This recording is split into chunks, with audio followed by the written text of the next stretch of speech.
μακριά από την αποθάρρυνση.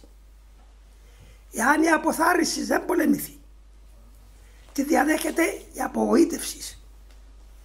Εάν εκεί ο μοναχός αμελήσει και δεν φροντίσει και μείνει αποθαρρυνμένος και απογοητευμένος, μετά θα έρθει η απελπισία, η απόγνωση.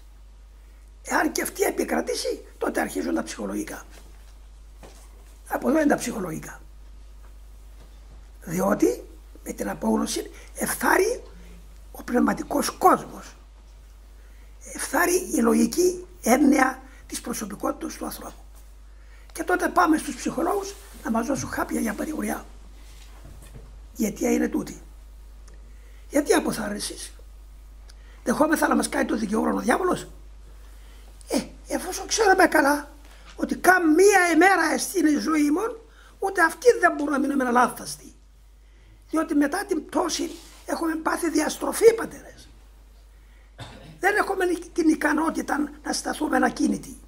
Επιδρά πάνω μας το περιβάλλον, το εντός, το εκτός, το πέριξ. Και χάριν τούτου λοιπόν, κατά ανάγκη να σου το πω έτσι, κάνουμε λάθη. Τότε έρχεται ο διάβολος να κάνει τον δικηγόρο, ο αναμάρτητος, να μας πει ότι είμαστε εμείς αμαρτωλοί. Εκεί σας είπα πόσες φορές την ανδρεία να σηκώνεστε όρθιοι. Πήδρα κοντά πίσω. Φαίνεις αποθάρρυνση. Εγώ θα καταφύγω στον πατέρα μου τώρα και θα εξομολογηθώ. Ήρθε ο Υιός του Θεού του ζώντος εδώ να υιοθετήσει εμένα και να αφανίσει εσένα και εσύ μου κάνεις τον δικηγόρο. Έτσι να αποκρίνεστε στην αποθάρρυνση. Γιατί το θάρρος είναι η κινητήρια δύναμη. Είναι η ενέργεια. Όπως είναι το ρεύμα, όπως είναι τα καύσιμα. Γι' αυτό γιατί να χάσουμε την αποθάρρυνση? Κάναμε λάθος πράγματι. Αλλά υπάρχει αλάθαστη ζωή. Ύστερα γυρίζω στον Χριστό μας πολλές φορές εγώ και δικάζομαι μαζί του μέσα στις απογνώσεις μου.